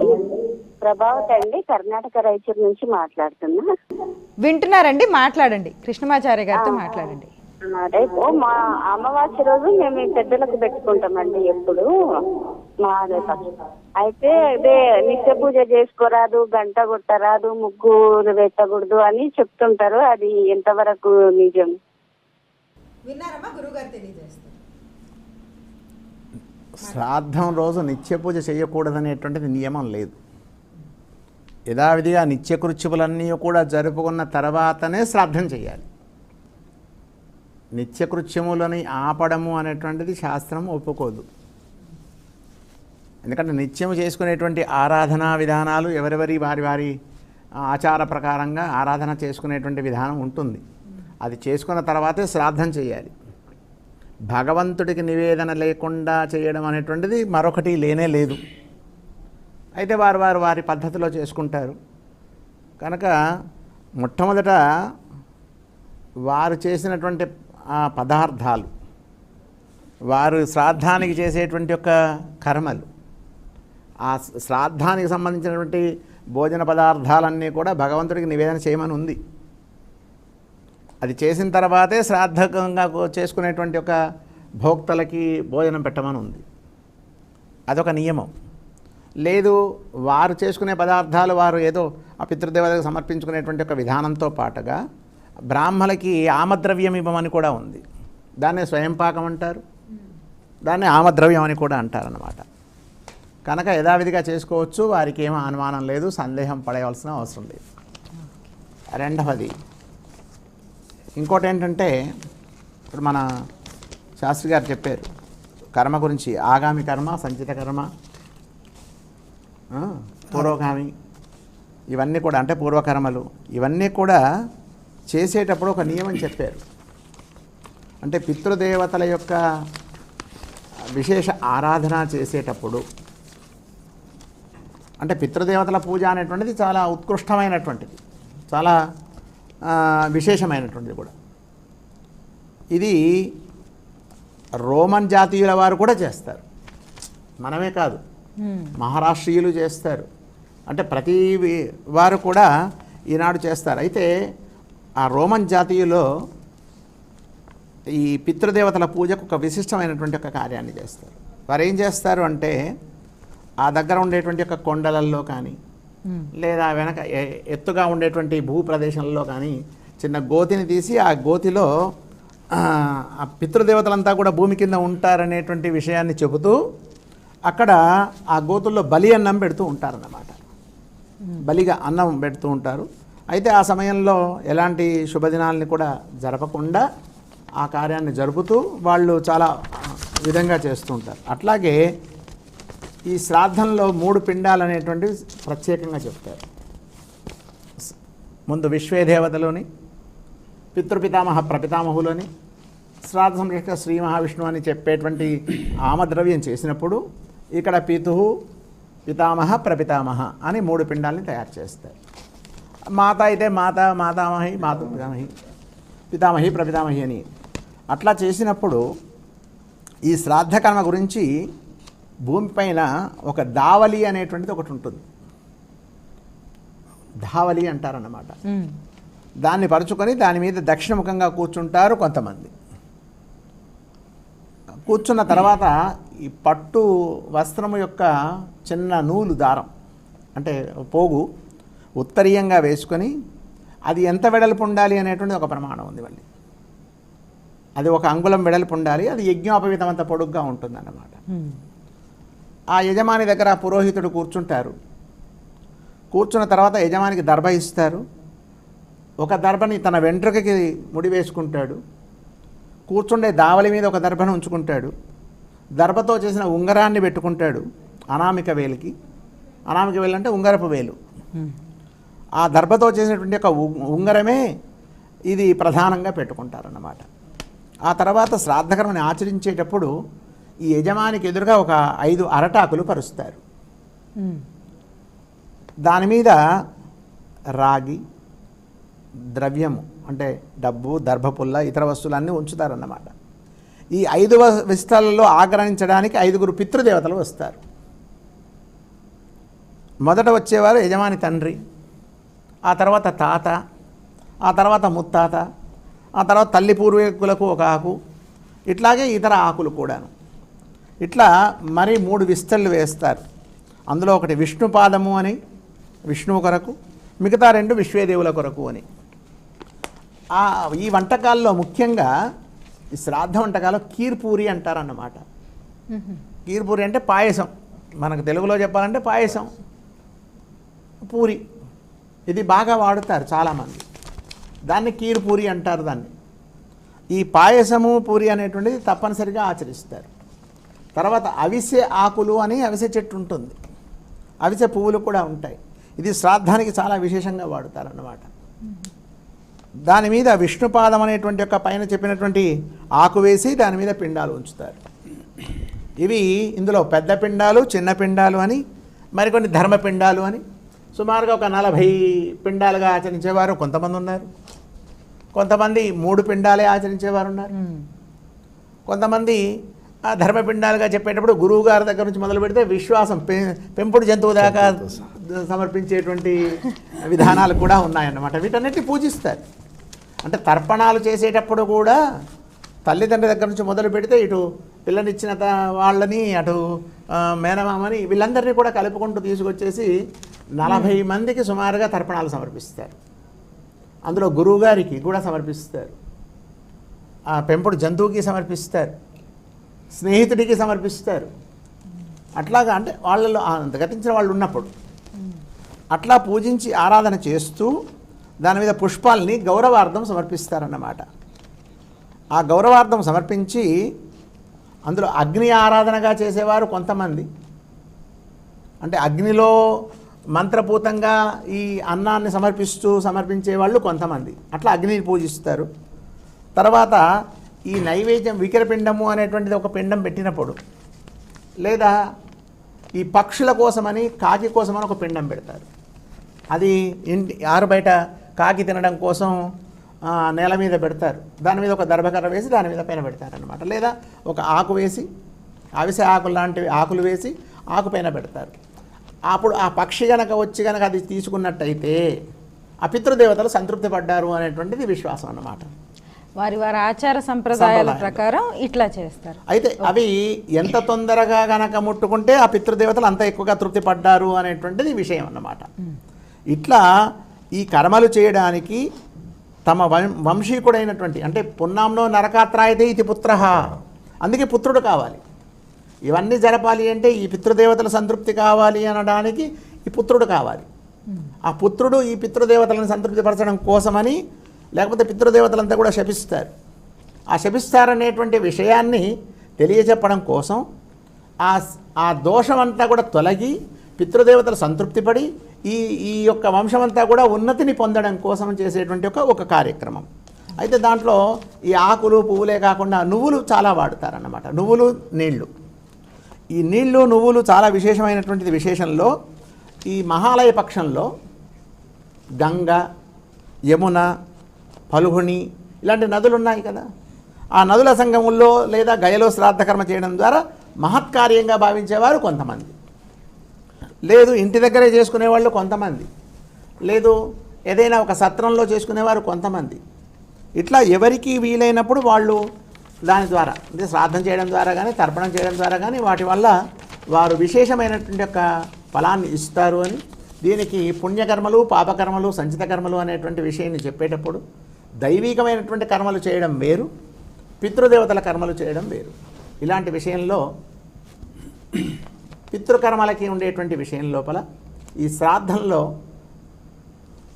శ్రద్ధగా, అంటే శ్రాద్ధం అంటేనే శ్రద్ధగా చేయాలి, లేకపోతే శ్రాద్ధం కానే కాదు. శ్రద్ధ ఎంతవరకు, అసలు శ్రద్ధ ఎంత, ఎలా ఉంటే శ్రద్ధ అనేటువంటి విషయాన్ని చెప్పినప్పుడు ఆ కర్మలో పూర్తిగా నిమిడీకృతమైపోవాలి.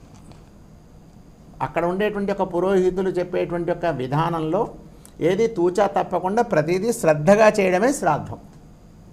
అది చాలా విశేషం అన్నమాట.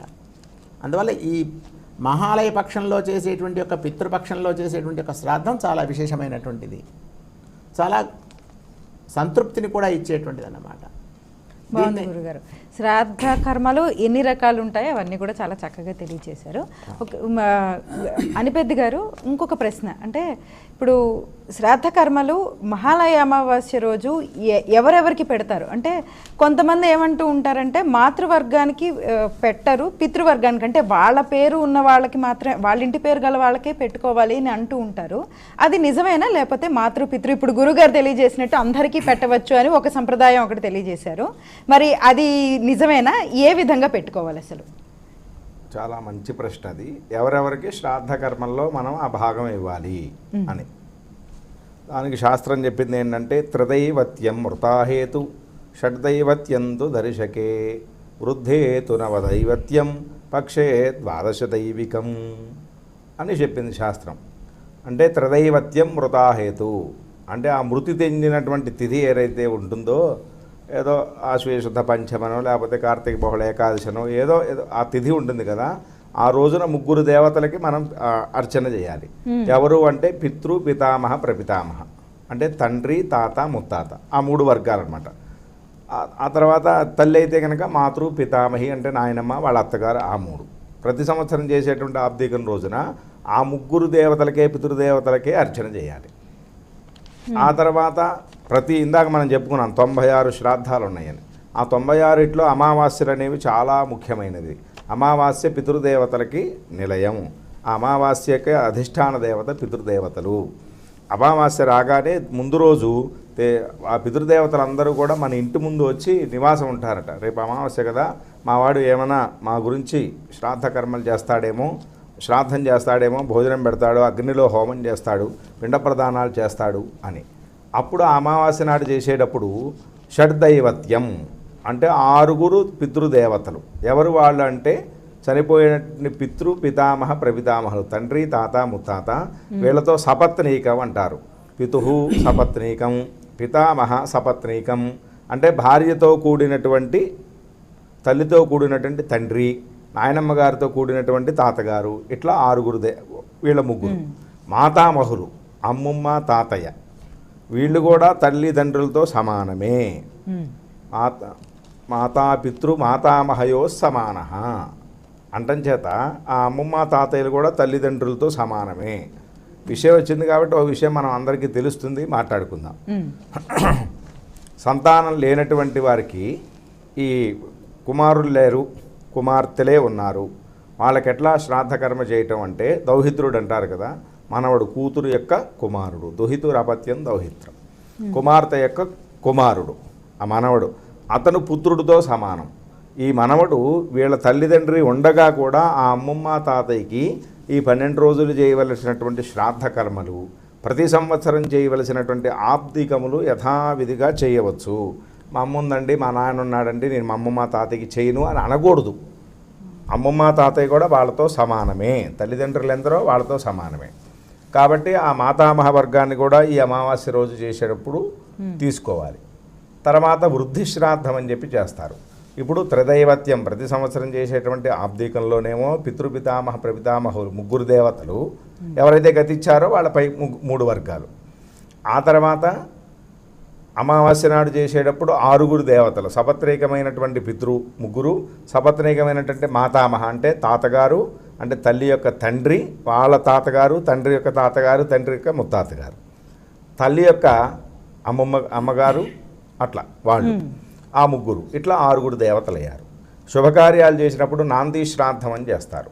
అప్పుడు 9 మంది దేవతల్ని, పితృదేవతలను ఆరాధన చేయాలి. పితృపితామహ ప్రపితామహ, మాతృపితామహి ప్రపితామహి, ఆ తర్వాత మాతామహ మాతుపితామహ మాతృ ప్రపితామహ అంటే తండ్రి వర్గం 3, తల్లి వర్గం 3, మాతామహులు అమ్మమ్మతో సహా కలిపి తాతగారు 3 వర్గాల్ని, మొత్తం 9 మంది దేవతలయ్యారు. ఈ 15 రోజుల పాటు పక్ష శ్రాద్ధం అంటారు. రోజు కూడా 3 బ్రాహ్మణులు పెట్టి శ్రాద్ధం చేయాలి. విశ్వేదేవతలు ఒకళ్ళు, 4 పెట్టాలి. విశ్వేదేవతలు ఒకళ్ళు, పితృస్థానంలో ఒకళ్ళు, మాతామహ స్థానంలో ఒకళ్ళు విష్ణు స్థానం పెట్టి ఈ విధంగా శ్రాద్ధం చేయాలి. అది శ్రాద్ధం చేయనప్పుడు కనీసపక్షం తర్పణం అయినా చేయాలి. ఆ తర్పణంలో ఈ 12 మందికి చేయాలి. ఎవరు? పితృవర్గం 3, మాతృవర్గం 3, ఎవరు గతిస్తే వాళ్ళు. మా ముందు కదండి, మరి ఎట్లా గతించిన తర్వాతే, లేకపోతే తగ్గుతారు, దానివల్ల దోషం కాదు. పితృవర్గం, మాతృవర్గం, మాతామహవర్గం, మాతామహి వర్గం, ఇట్లా 12 మంది అయ్యారు. 12 దైవతం అయిపోయింది. ఈ 15 రోజులు మనం చేయలేక ఏం చేస్తున్నామంటే సకురున్మహాలయం అని 15 రోజులు అన్నిటికీ కలిపి ఒక్కరోజు చేస్తున్నాం. ఆ ఒక్కరోజు చేసేటప్పుడు ఇప్పుడు దాకా చెప్పుకున్నటువంటి ఈ 12 మంది పితృదేవతలు వాళ్ళతో పాటుగా ఇంకా పితృదేవతలు ఉన్నారు. ఎవరు అంటే వీళ్ళందరినేమో పితృవర్గం అంటారు. తర్వాత వచ్చేటువంటి వాళ్ళందరినీ కూడా కారుణ్య వర్గం అంటారు. ఆ కారుణ్య వర్గం ఎట్లా శాస్త్రం చెప్పుకుంటూ వచ్చింది అంటే ఆదౌ పిత తథా మాతా సాపత్ని జననీ తథా. ముందు తల్లిదండ్రులు, తల్లి తండ్రి, ఆ తర్వాత మనం కనుక దత్తతలు ఉంటే కనుక దత్తతలు, సాపత్ని మాత ఉంటే ఆవిడను కూడా తీసుకోవాలి. ఒకవేళ దైవాత్వ ఎప్పుడో మనం పుట్టకముందే మన తండ్రి గారికి భార్య గతించింది, ఆయన 2వ వివాహం చేసుకుంటే ఆవిడకు కూడా మనమే కర్తలం. ఆవిడ మాకు సవతి తల్లండి, మాకు సంబంధం లేదు అనకూడదు. ఆవిడని కూడా మనం ఈ పితృశ్రాద్ధంలో అర్చించవలసిందే, ఏ రకమైనటువంటి సందేహము లేదు. అట్లా సాపత్ని మాతృస్థానం, ఆ తర్వాత మాతామహ స్థానం. దైవాత్మ ఏదైనా భార్య గతించుంటే భార్యకు కూడా ఒక స్థానం పెట్టాలి. ఆ తర్వాత సుతభ్రాతృ పితృవ్యాశ్చ మాతులా సహభార్యకాహ. ఏదో మన యోగం లేక సుతుడు గతించి ఉంటే కుమారుడు, అతను కూడా ఈ వర్గంలోకి వస్తాడు. అట్లాగే అన్నదమ్ములు, పెద్దనాయనలు, బాబాయిలు, తండ్రి వర్గం అన్నమాట. ఆ తర్వాత మాతృ సంబంధమైనటువంటి వర్గం ఎవరు అంటే మేనమామలు. మేనమామలకు కూడా మనం ఈ మహాలయ శ్రాద్ధంలో ఈ 15 రోజుల్లో కానీ రేపు అమావాస్య రోజున కానీ ఈ శ్రాద్ధ కర్మ వాళ్ళకు కూడా ఈ నువ్వులు నీళ్ళు వదిలిపెట్టడమో, పిండ ప్రదానాలు చేయడమో, స్వయం భాగం చేస్తుంటే వాళ్ళకి పేర్లు చెప్పి ఇవ్వటమో అట్లా చేయాలి మా మేనమామలు. ఆ తర్వాత తండ్రి వైపు ఉన్నటువంటి స్త్రీలు అంటే పితృభగినులు అంటారు, మేనత్తలు, తండ్రి తోబుట్టువులు అనమాట. మేనత్తలకు కూడా ఈ దీంట్లో మనం భాగం ఇవ్వాలి వాళ్ళకి. ఆ తర్వాత తల్లి వర్గం, తల్లి వర్గం ఎవరు? పెద్దమ్మలు, పిన్నమ్మలు ఉంటారు కదా, అమ్మతో తోబుట్టినటువంటి వాళ్ళు, వాళ్ళకి, ఆ తర్వాత అక్కయ్యలకి, బావగారులకి, ఆ తర్వాత మామగారికి, అత్తగారికి, బావమరుదులకి, స్వామినో గురురిక్తిన, గురువులకి. మన విద్య చెప్పి మనం ఇవాళ ఇట్లా ఉన్నాము అంటే దాని అంతటికీ కారణం గురువే కాబట్టి ఆయనకు కూడా గురుస్థానంలో వాళ్ళకు కూడా ఈ యొక్క అర్చన అనేటువంటిది చేయాలి. వీళ్ళందరినీ ఒక వర్గంగా చెప్పుకుంటూ వచ్చారు. పితృ సంబంధం, మాతృ సంబంధం, గోత్ర సంబంధం, ఇట్లా వస్తూ యోని సంబంధం, అత్త, మామగారు, బావమరుదులు, వీళ్ళు అయిన తర్వాత వీళ్ళందరితో పాటు ధర్మపిండాలని చెప్పి కొన్ని రకాలైనటువంటి పిండాలు పెడతారు. ఒక 7 పిండాలు పెడతారు ఈ శ్రాద్ధకర్మ చేస్తూ ఉంటే. ఎందుకు శ్రాద్ధకర్మలు చేయాలి? శ్రాద్ధకర్మలు చేయాలంటే అందరినీ మనం తృప్తిపరచటమే, వాళ్ళ రుణాన్ని మనం తీర్చుకోవటమే ఈ ప్రక్రియ.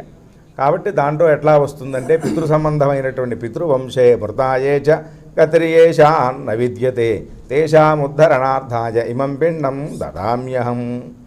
పితృ సంబంధమైనటువంటి ఎవరైనా పురుషులు మాకు తెలిసి తెలియక గతించి ఉంటే, అంటే చిన్న తాతగారు అని చెప్పి వాళ్ళ కుమారులని, వాళ్ళకి ఏ సంతానం ఉందో లేదో, వాళ్ళు ఏ నరక లోకాల్లో ఉన్నారో, ఏ పుణ్యలోకాల్లో ఉన్నారో, పుణ్యలోకాలకు వెళ్ళారు కానీ అక్కడ తినడానికి ఏం లేకుండా ఉంటే, కాబట్టి వాళ్ళ కోసం ఈ పిండాన్ని ఇస్తున్నాను. అక్షయ్యముపతిష్ఠతు, ఈ ఇచ్చినటువంటిది అదంతా కూడా అక్షయం అవుగాక. అట్లాగే పితృవంశంలో ఆడవాళ్ళందరికీ, చిన్న మేనత్తలు అంటే కజిన్ మేనత్తలు వాళ్ళకి, ఆ తర్వాత మాతృ సంబంధమైనటువంటివి, మేనమామలు ఆల్రెడీ ఇందాక వచ్చారు కదా, అట్లాగే కజిన్ మేనమామలు, వాళ్ళ భార్యలు, వాళ్ళ సంతానం, అట్లా వస్తూ ఉంటుంది. ఆ తర్వాత ఇంకా ఏమొస్తాయి అంటే మిత్రాని సఖ్య పశవశ్చ దాసాహ, మిత్రుడట. మనకి మిత్రుడు ఎవరైనా ఉన్నారనుకోండి, ఆ మిత్రుడు. ఆ తర్వాత సఖులు, బాగా ఇష్టమైనటువంటి వాళ్ళు, పశువులు, ఇంట్లో పెంచుకున్నటువంటి కుక్కలకి మాత్రం కాదు, ఆవులు, ఇటువంటి పవిత్రమైనటువంటి జంతువులకి. ఆ కుక్కల్ని పెంచుకోకూడదు. మన చుట్టూ తిరుగుతూ ఉంటే దానికి ఆహారం పెట్టడం వేరు, కానీ మన కంచంలో దానికి పెట్టడం అనేది ఘోరమైనటువంటి విషయం. కాబట్టి అట్లా మన చుట్టుపక్కల ఉన్నటువంటి ఆ పశువులకి మన ఇంట్లోనే పడి ఉంటాయి, పెంచుకోవటం కాదు, ఇంట్లోనే వచ్చే ఆశ్రయాన్ని కోరుకుంటే దానికి ఏదో బయట పెడతాం, అవి అటువంటివి గతిస్తాయి కదా. వాటికి ఆవులు, బర్రెలు, గొర్రెలు, ఇటువంటివి మన ఇంట్లో పెంచుకున్నటువంటి జంతువులన్నిటికీ కూడా ఈ ఆహారం చెందుగాక. ఇంకా ఎటువంటి వాళ్ళకి అంటే మా వంశంలో ఎవరైనా కనుక విద్యుత్ పేరు దంష్ట్రిభిశ్చైవ, విద్యుదఘాతంలో పోయినటువంటి వాళ్ళకి, కోరల చేత చంపబడినటువంటి వారికి, సర్పహతులైనటువంటి వారికి, అంటే పాము కాటేసి చనిపోయినటువంటి వారికి, ఏదైనా రోగాల చేత గతించిన వాడికి, బ్రహ్మహత్యాపాతకం చేసినటువంటి వాడికి, ఇటువంటి వాళ్ళందరికీ కూడా ఈ మహాలయ శ్రాద్ధంలో పిండ ప్రదానం వస్తుంది. దాని ద్వారా వాళ్ళు ఏదైనా నరక లోకాల్లో ఉంటే ఈ ఆహారం వెళ్ళి వాళ్ళని కూడా ఉత్తమ లోకాలకి చేర్చుతుంది ఈ శ్రాద్ధంలో భాగం ఇవ్వటం చేత. ఇటువంటివి చాలా ఉన్నాయి. మిత్రాన్ని సఖ్య పశవశ్చ దాసాహ స్పృష్టాశ్చ దృష్టాశ్చ కృతోపకారాహ. మనకెవరైనా ఉపకారం చేసి ఉంటే, మనకెవరైనా ఉపకారం చేసినా, మనం ఎవరికైనా ఉపకారం చేస్తే, చేయమనుకోండి ఒకవేళ చేసి ఉంటే, అటువంటి వాళ్ళకి కూడా ఈ యొక్క పిండం వాళ్ళకి వెళ్ళుగాక. జన్మాంతరేయే మమ సంగతాశ్చ తేభ్య సదా పిండమహం దదామి అంటారు. జన్మాంతరంలో ఎవరికి ఎక్కడ రుణమన్నానో తెలియదండి నేను, వాళ్ళకు కూడా ఈ పిండ ప్రదానం వెళ్ళుగాక అని. ఇంకా ధర్మపిండాల్లో చెప్పింది ఏంటంటే గురుశ్వసుర బంధూనాం ఏచాన్యే గతివర్జితాః. గురు సంబంధమైనటువంటి బంధువులకి, శ్వశుర సంబంధమైనటువంటి బంధువులు అంటే మామగారు, అత్తగారు, చిన్న మామగారు ఉంటారు. మామగారి కంటే ఆయన మీద కొంచెం ప్రేమ ఎక్కువ ఉంటుంది మనకి, ఎందుకంటే ఎక్కువ ఆదరిస్తూ ఉంటారుగా వాళ్ళు. కాబట్టి అటువంటి వాళ్ళకి మనం డైరెక్ట్గా ఇవ్వటానికి లేదు. అందుకని ఈ ధర్మపిండాల ద్వారా వాళ్ళకు కూడా ఇవ్వచ్చు. మొత్తం మీద ప్రతి సంవత్సరం వచ్చేటువంటి ఆబ్దీకంలోనేమో 3 పితృదేవతల్ని, అమావాస్య నాడు వచ్చేటువంటి రోజుల్లోనేమో 6 దేవతల్ని, శుభ కార్యక్రమాలు చేసుకునేటప్పుడేమో 9 మంది పితృదేవతల్ని, మహాలయ పక్షాలు 15 రోజుల పాటు చేసేటప్పుడేమో 12 మంది పితృదేవతల్ని, ఈ సకురుని మహాలయం ఒక్కరోజు చేసేదానికి ఈ 15 రోజులు అయిపోయినాయి. కాబట్టి దాని గురించి మాట్లాడి మనకు అనవసరం. కాబట్టి రేపటికి అవకాశం ఉంది. భక్తి టీవీ వారు ఇటువంటి విషయాలన్నీ చెప్పి రేపటికి అవకాశం కల్పించారు చేసుకోవడానికి అనమాట. ఇన్ని రోజులు తెలియకపోవచ్చేమో, కానీ ఇప్పుడు తెలిసింది కాబట్టి చేసుకునేటువంటి అవకాశం రేపు ఉంది. కాబట్టి రేపు చేసేటువంటి మహాలయంలో ఇందాక నేను చెప్పినటువంటి సకలమైనటువంటి పితృదేవతలకి, మన రక్త సంబంధీకులకి, జ్ఞాతి సంబంధీకులకి, గోత్ర సంబంధీకులకి, యోని సంబంధీకులకి అందరికీ కూడా ఈ పిండ ప్రదానం చేసి పెట్టే అవకాశం రేపు మహాలయ అమావాస్య నాడు సిద్ధించింది. కాబట్టి దీన్ని అందరూ వినియోగించుకొని ఆ పితృదేవతల యొక్క అనుగ్రహాన్ని పొందండి. ఇంటి పేరుతో సంబంధం లేదు, చక్కగా అందరికీ బ్రహ్మాండంగా పెట్టుకోవచ్చు. మిత్రులకి, పితృవర్గాలు, స్నేహితులకి, మాతృవర్గాలు. పశుపక్షాదులకు కూడా పిండ ప్రదానం చేయొచ్చు. బాగుంది గురుగారు. అలాగే శంకరమంచి గారు, సమయం చాలా తక్కువగా ఉంది, క్లుప్తంగా చెప్పడం వల్ల ఎక్కువ ప్రశ్నలకి ప్రేక్షకులకి సమాధానాలు తెలిసినట్టుంటుంది. ఇంతగా మీరు తెలియజేసినట్టు పితృదోషాలు మాతృదోషాల గురించి తెలియజేశారు. ఈ పితృదోషాలు మాతృదోషాలు అంటే ఏంటి, వాటి వల్ల మనకి ఏదన్నా సమస్యలు ఎదురయ్యే అవకాశం ఉందా, ఎలా తెలుస్తుంది మనకు ఉన్నట్టు? అంటే జాతకరీత్యా తెలుస్తుంది.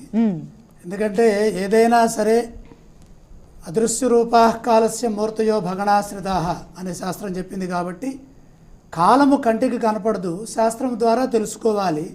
అందులో ప్రధానమైనది జ్యోతిష్ శాస్త్రము. ఏదైనా దోషం ఉన్నది అంటే ఇప్పుడు మనకు ఎక్కువగా సమాజంలో ఇప్పుడు పితృదోషాలనే మాట వింటున్నాం. ఈ పితృదోషాలు ఎన్ని రకాలుగా ఉంటాయి అంటే 7 రకాలుగా ఉంటాయి. అంటే అవి ఏ విధంగా అంటే మొదటిది పితృదోషము, రెండవది మాతృదోషము, మూడవది భ్రాతృ, నాలుగవది మాతుల, 5 విప్ర, 6 భార్య, 7 ప్రేత. అంటే 7 రకాలుగా పితృశాపములు అంటారు వీటిని. అంటే వీటన్నిటికి కలిపి శబ్దాన్ని వాడారు. ఇట్లా ఇప్పుడు ఈ మాతృ అన్నా కూడా మాతృశాపం. మాతృశాపాత్ సుతక్షయ, భ్రాతృశాపాత్ సుతక్షయ, ప్రేతశాపాత్ సుతక్షయ, బ్రహ్మశాపాత్ సుతక్షయ, పితృశాపాత్ సుతక్షయ. ఈ సుతక్షయ యోగాలు గ్రహ సంచారాన్ని అనుసరించి ఉంటాయి. అవి దానికి ఈ పిండం పెట్టకపోవడానికి సంబంధం లేదమ్మా, మీకు అది చెబుతున్నాను. ఎందుకంటే దీంట్లో ఆ ప్రశ్న అడిగారు కాబట్టి.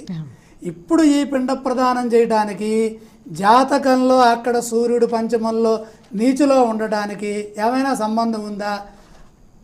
ఆ గ్రహ దోషానికి ఇప్పుడు మహాలయ అమావాస్య పెట్టడానికి సంబంధము లేదు. ఇది భక్తి టీవీ ద్వారాగా ప్రేక్షకులందరూ ముందు గమనించాలి. ఏమంటే పితృదోషం ఉందంటే నేను వెళ్ళిపోయి అక్కడ నాసిక్లో పెట్టొచ్చేస్తాను, ఇక్కడికి వెళ్ళిపోయి అక్కడ పెట్టొస్తాను, ఇక్కడ తీసుకుంటానంటే కుదరదు. దానికి ఏం చెప్పాడు శాస్త్రంలో అంటే గయాశ్రార్థం చెప్పాడు, ఆలయం కాదు. ఇక్కడ గయాశ్రార్థం చెప్పాడు. అన్నిటికీ ఎలా చెప్పాడు ఒక్కసారి కొద్దిగా 2 శ్లోకాలు చెబుతాయి, అన్నీ చెప్పను.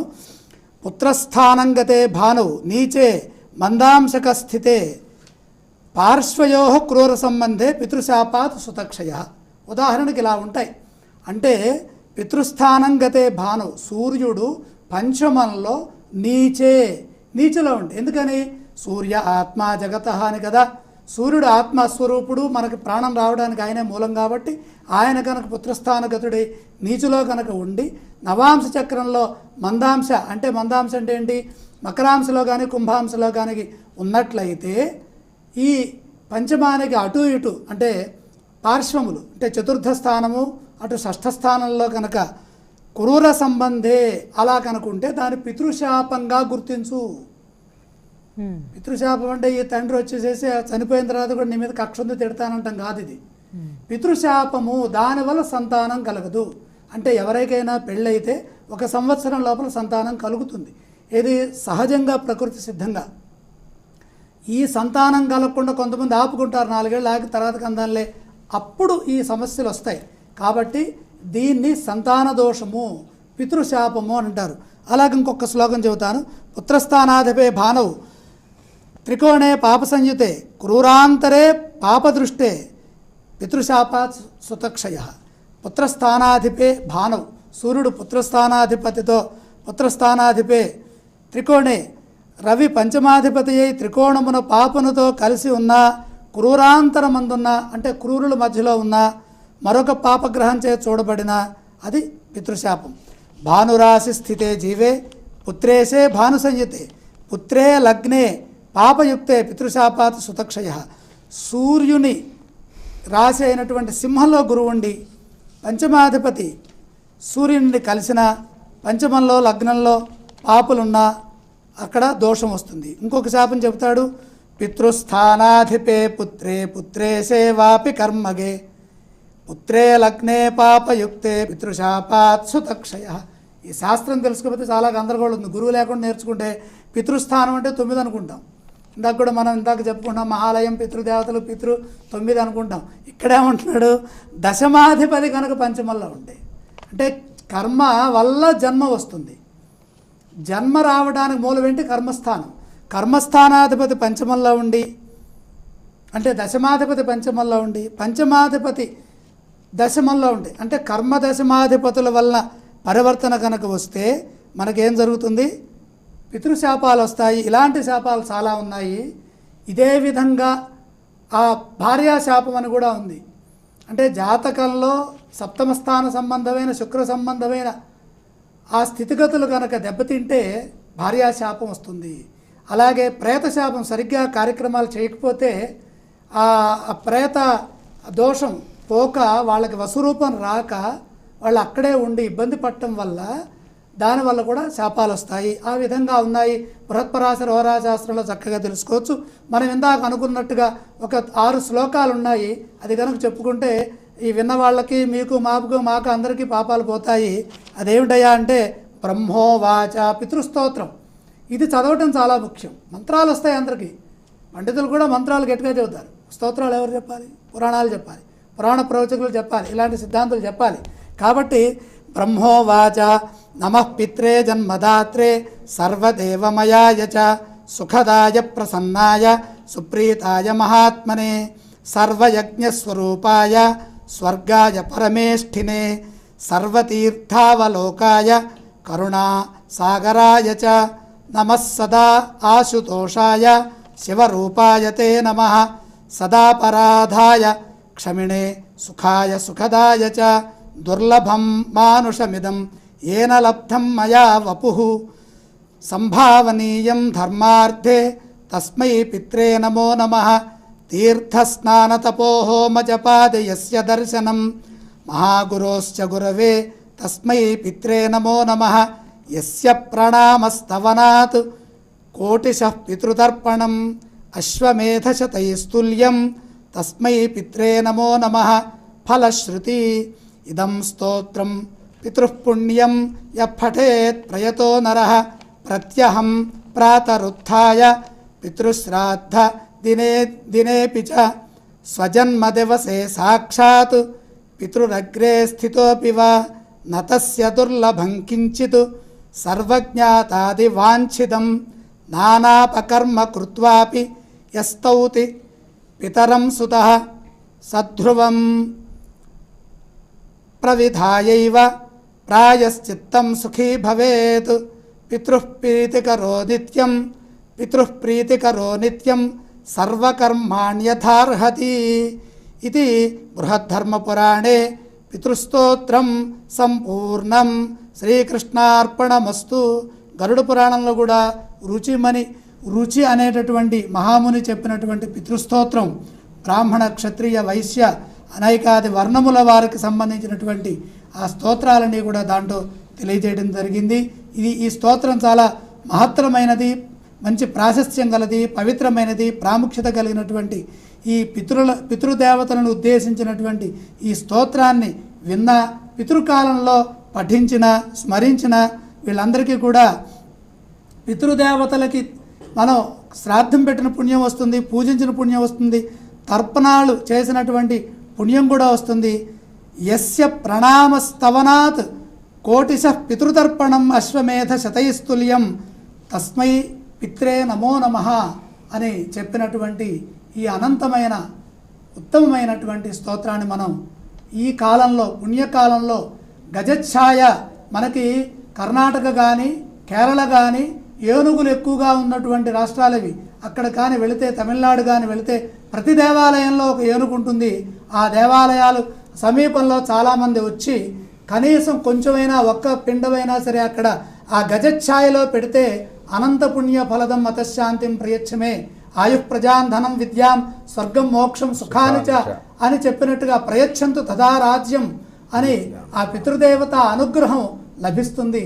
ఇటువంటి గొప్ప అవకాశాలని మనం సద్వినియోగం చేసుకోవాలి. లేదా ఇటువంటి వచనాలను వినాలి. మనం మానసికంగానైనా సరే ఆ పితృదేవత అనుగ్రహాన్ని పొందటానికి ఎప్పుడైతే ఉద్యుక్తులం అవుతామో, ఇటువంటి శాస్త్రీయమైనటువంటి గొప్ప పండితుల్ని, అంటే సిద్ధాంత భూయిష్టమైనటువంటి కాల తంత్రాన్ని తెలిసినటువంటి మహాపండితుల్ని తీసుకొచ్చి, అలాగే ఈ కార్యక్రమాలు చేయించడంలో నిష్ణాతులైనటువంటి పూర్వాపరాములు చేయించడంలో ఆ అనిపెద్దివారు చాలా సవ్యసాచి లాంటి వారు. ఇటు ఇది చేయిస్తారు, అటు అది చేయిస్తారు. రెండూ తెలిసినటువంటి వ్యక్తులు చెబితే ఆ మంత్రము, ఆ చేసే విధానము, వాటిని వినియోగించే క్రమం కూడా తెలుస్తుంది. అలాగే వైష్ణవ స్వరూపులైనటువంటి జనగామ సిద్ధాంతి గారు, కృష్ణమాచార్య సిద్ధాంతి గారు రావటం, వారి చేత కూడా ఈ కార్యక్రమాన్ని చెప్పించడం ద్వారా శ్రీమన్నారాయణమూర్తి యొక్క అనుగ్రహం, అలాగే ఇక్కడ శృంగేరి శారదాంబ వారి యొక్క అనుగ్రహం, అంటే ఇవన్నీ కూడా భక్తి టీవీ వారు ఏనాడో మనమంతరం చేసుకున్నటువంటి పుణ్యం వల్ల వాళ్ళకు కూడా మంచి పండితులను పిలవాలి, మంచి కార్యక్రమాలు చెప్పించాలి. ఈ మహాలయం అనగానే ఏదో అని కాకుండా దీంట్లో ఇంత ఉన్నది, ఈ కార్యక్రమం తెలుసుకోవటం ద్వారా మనందరం ధన్యులం అవుతాము. ప్రతి సంవత్సరం అనంతమైనటువంటి పుణ్యాన్ని పొందే కార్యక్రమాలని మరిన్ని చేయాలని కోరుకుంటూ స్వస్తి.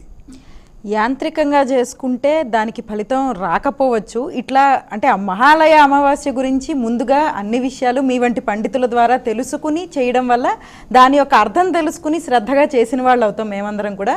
మీ నుంచి వినడం మేము ధన్యులమయ్యాం. ధన్యవాదాలు శంకరమంచి గారు, కృష్ణమాచార్య గారు, అదేవిధంగా అనిపెద్ది గారు. ధన్యవాదాలు మీకు అందరికీ. స్వస్తి.